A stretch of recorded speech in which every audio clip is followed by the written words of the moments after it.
हम लोग टॉपिक में आए दोस्त। हाँ, हम लोग अब बात करने जा रहे हैं। हमने बताया कि अगला वीडियो में आपका जो है 3 फेज इंडक्शन मोटर का स्टार्टर, मतलब कि इस वाले लेक्चर में आपका जो है स्टार्टर के बारे में बात कर रहे हैं।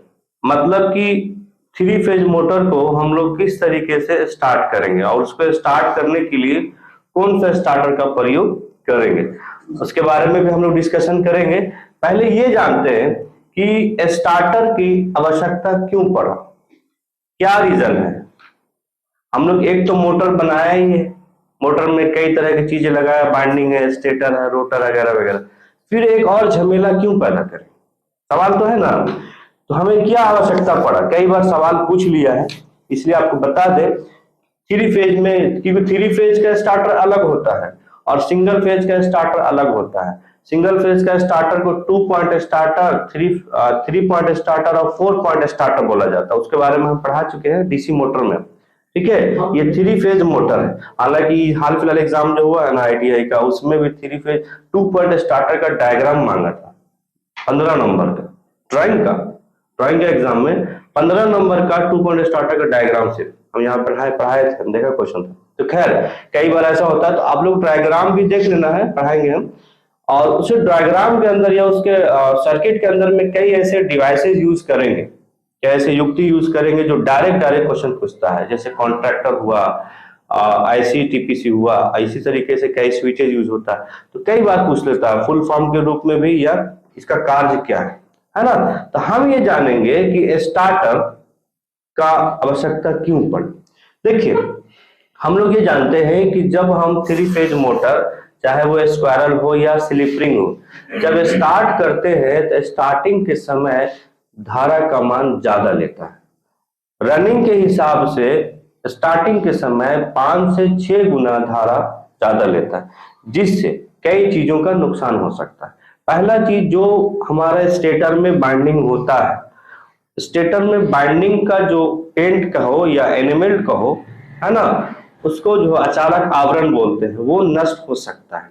अगर हम यही स्टार्टर यूज करें तो ये प्रॉब्लम हमारा क्रिएट नहीं होगा। क्लियर। दूसरा पॉइंट ये ध्यान रखना है कि जब मोटर को स्टार्ट करते हैं बगैर स्टार्टर से, विदाउट स्टार्टर, तो स्टार्टिंग के समय धारा ज्यादा लेने के कारण, है ना, लाइन वोल्टेज का, फेज वोल्टेज की बात नहीं कर रहे दोस्त, लाइन वोल्टेज का सवाल पूछा हुआ है, लाइन वोल्टेज का गिरावट बहुत ज्यादा हो जाता है, जिससे मतलब जिस मोटर को चालू कर रहे हैं उसके वजह से दूसरे मोटर या दूसरे मशीन पे प्रभाव पड़ता है या रुक जाता है।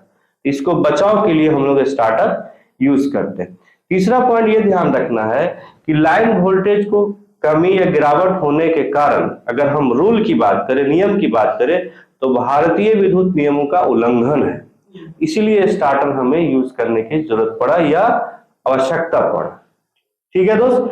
अब नेक्स्ट बात करते हैं हम लोग स्टार्टर प्रयोग करने का लाभ, या स्टार्टर हम प्रयोग करते हैं, है ना, तो उसका लाभ क्या, फायदा क्या है। ये तो आवश्यकता पड़ा, अगर नहीं करेंगे तो समझिए कि ये नुकसान है। अब हमें फायदा क्या है, advantages of using starter. Clear. देखिए, आवश्यकता में हमने ये 3-4 पॉइंट बताया। अब आवश्यकता के अनुसार ही हमें क्या करना है, इसको एडवांटेज देखना है कि अगर हम 3 फेज मोटर को स्टार्ट करने के लिए स्टार्टर यूज करें तो क्या फायदा। हमने कहा था दोस्त आवश्यकता में कि जरूरत पड़ता है स्टार्टर के, क्या कि जब हम बगैर स्टार्टर को चालू करते हैं तो हमारा स्टार्टिंग के समय ज्यादा करंट, 5 से 6 गुना करंट लेता है। ठीक है, ये बताया था, जिससे आगे चीजों का नुकसान होता है। लेकिन जब हम स्टार्टर यूज कर लेते हैं तो क्या होता है, तो स्टार्टर जब यूज करते हैं ना, तो वो 5 से 6 गुना जो करंट जाता है ना, उसको ये मेंटेन कर लेता है। कौन, स्टार्टर। हाँ, फिर हमें और चीजों का नुकसान नहीं होता। ये आपका अपना सुरक्षा के हिसाब से मेंटेन कर लेता है। उसमें हम और डिवाइसेस यूज करेंगे जो अचानक से 25 एम्पियर करंट नहीं जाएगा। वो क्या करेगा, शुरू में वोल्टेज को कम कर देगा, वोल्टेज कम करेगा तो धारा भी कम जाएगा। और धारा भले आपने टिप दिया है, लेकिन किस में, स्टार्टर में, क्योंकि अगर हम डायरेक्ट बगैर स्टार्टर को मोटर चालू करते हैं तो हम करंट को नहीं रोक सकते, लेकिन अगर स्टार्टर प्रयोग करेंगे तो करंट को रोक लेगा। कैसे रोकेगा? ये वोल्टेज ड्रॉप करता है, वोल्टेज को कम कर देगा, वोल्टेज कम करेगा तो करंट स्टार्टिंग में कम जाएगा तो हमारा जो भी प्रॉब्लम होने वाला था नहीं होगा। दूसरा चीज कि अगर हम बेगर स्टार्ट के तीनों कनेक्शन करते हैं मोटर में, 3 तार लगाते हैं, जो भी आप समझ रहे हो, वो थोड़ा मुश्किल है, लेकिन स्टार्टर के समय में चालू करना या ऑफ करना बहुत आसान है। जाइए बटन टिप दीजिए, चालू हो गया। लेकिन अगर बेगर स्टार्टर का मोटर अगर चालू करिएगा तो मुश्किल हो जाएगा, फिर बहुत मुश्किल होता है, डर लगता है, खतरा है। तो चालू करना या ऑन ऑफ करना ये स्टार्टर से हमारा मोटर स्टार्टर जब यूज करते हैं तो ज्यादा आसान होता है या सुविधाजनक होता है। बेगर स्टार्टर का मोटर चालू करना मुश्किल है, ऐसा नहीं कि नहीं होगा, हो जाएगा, लेकिन कई तरह के प्रॉब्लम है। दूसरा चीज, आपको भरोसा नहीं है कि हमारे घर में या हमारे मशीन मतलब जहां इंडस्ट्री यूज कर रहे हैं, क्योंकि उसका कोई पकड़ नहीं है, या आपका बता के नहीं आएगा। कई बार वोल्टेज ज्यादा आ जाएगा, कई बार वोल्टेज कम आ जाएगा, है ना, कई बार आपका मशीन ओवरलोड हो जाएगा, तब आप क्या करोगे? अब तो रोक नहीं सकते हो ना हाथ से, तब आप इसमें एक चीज लगा सकते हो, कोई सेफ्टी डिवाइस लगा सकते हो। तो स्टार्टर अगर यूज नहीं करोगे तो सेफ्टी डिवाइस कहाँ लगाओगे? नहीं लगा सकते।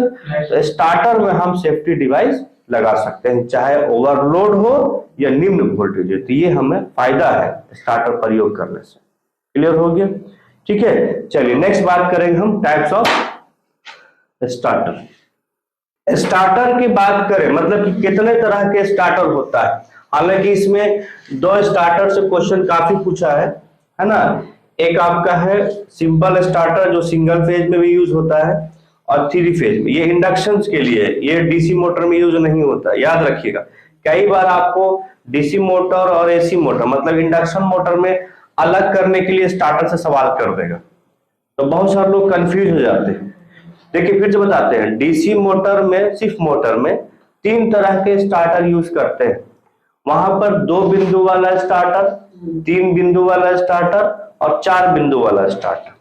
3 तरह के मोटर होता है वहां, सीरीज मोटर, शंट मोटर और कंपाउंड मोटर। तो देखिए 2 बिंदु वाला स्टार्टर जो होता है वो सिर्फ सीरीज मोटर के लिए होता है, और बाकी जो शंट और कंपाउंड के लिए 2 बिंदु वाला और 3 बिंदु वाला और 4 बिंदु वाला जो होता था, तो वहां बिंदु वाला रहेगा, पॉइंट वाला रहेगा।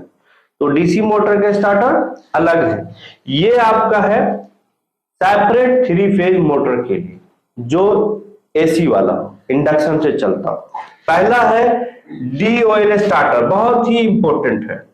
इसका सर्किट डायग्राम सारा डिटेल में पढ़ाएंगे इसको, क्योंकि इससे सवाल बहुत पूछता है। इसमें जो कंपोनेंट लगता है, डिवाइसेस लगता है स्टार्टर में, उससे भी सवाल पूछता है बहुत। क्लियर? हाँ, तो DOL स्टार्टर। दूसरा है स्टार डेल्टा। हमने पॉलीफेज चैप्टर में पढ़ाया था कनेक्शन, इस 3 फेज को हम लोग कैसे कनेक्शन करते हैं। तो 2 तरह के कनेक्शन होता है, चाहे वो ट्रांसफार्मर हो या अल्टरनेटर हो या मोटर हो। क्या क्या? स्टार कनेक्शन और डेल्टा कनेक्शन। तो यहाँ पर स्टार और डेल्टा कनेक्शन करके मोटर को स्टार्ट करेंगे, तो उस वाले स्टार्टर को हम लोग स्टार डेल्टा कनेक्शन करते हैं। तो 2 हो गया DOL, सारा को डिटेल बात करेंगे, टेंशन नहीं लेना है। स्टार डेल्टा और स्लिप रिंग। हमने 3 फेज मोटर 3 तरह के पढ़ा है, मेनली 2 तरह के, एक स्क्वायरल केज और स्लिप रिंग। और स्क्वायरल केज फिर 2 तरह के था, ये सब स्क्वायरल केज में यूज होता है। लेकिन ये स्लिप रिंग की बात कर रहे हैं ना, ये स्लिप रिंग मोटर के लिए सेपरेट है। मोटर हम टाइप जब पढ़ा रहे थे तो हमने कहा था कि 2 तरह के मोटर होता है दोस्तों, या 3 तरह के, 3 तरह के, एक कम्यूटेटर, एक स्लिप रिंग, एक स्क्वायरल केज। फिर स्क्वायरल केज 2 भाग में बटा है, तो बात की बात है। तो 3 तरह के मोटर है स्क्वायरल केज, ये सब स्क्वायरल केज में यूज करेंगे। एक हमने स्लिप रिंग मोटर पढ़ाया था, तो स्लिप रिंग मोटर के लिए अलग से स्टार्टर होता है जिसका नाम है slip ring motor starter. Clear हो गया? Last one, auto transformer starter. बहुत बार ये इससे क्वेश्चन पूछा है। हमने ट्रांसफार्मर पढ़ाया था कि ट्रांसफार्मर हमें क्या करता है, कम वोल्टेज से ज्यादा वोल्टेज प्रदान करता है या ज्यादा वोल्टेज से कम वोल्टेज।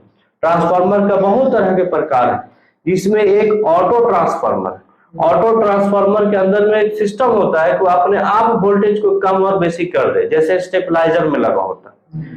तो हम लोग जो है 3 फेज मोटर को स्टार्टर बनाने के लिए ऑटो ट्रांसफार्मर प्रयोग करेंगे।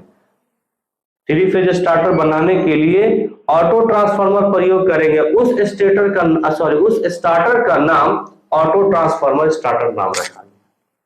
बात समझ आ गया? एक हमारा है DOL स्टार्टर, जिसे एक बॉक्स के तरह होगा, इसमें कई युक्त या घटक डिवाइसेस या कंपोनेंट यूज करेंगे, वो हम डिटेल में बात करेंगे सर्किट डायग्राम के साथ। स्टार डेल्टा कनेक्शन के हिसाब से स्टार्टर, ये स्लीपिंग मोटर के लिए स्टार्टर, और उसके बाद हो गया आपका ऑटो ट्रांसफार्मर। याद रखिएगा, क्योंकि बहुत कंफ्यूजन होता है, कई लोग क्या कर देता है कि डीसी घुसा देगा इसमें, ये डीसी के लिए नहीं है। क्या चीज के लिए है? एसी मोटर के लिए, इंडक्शन मोटर के लिए। याद रखिएगा, इतने तरह के स्टार्टर हम लोग पढ़ेंगे। क्लियर? चलिए एक करके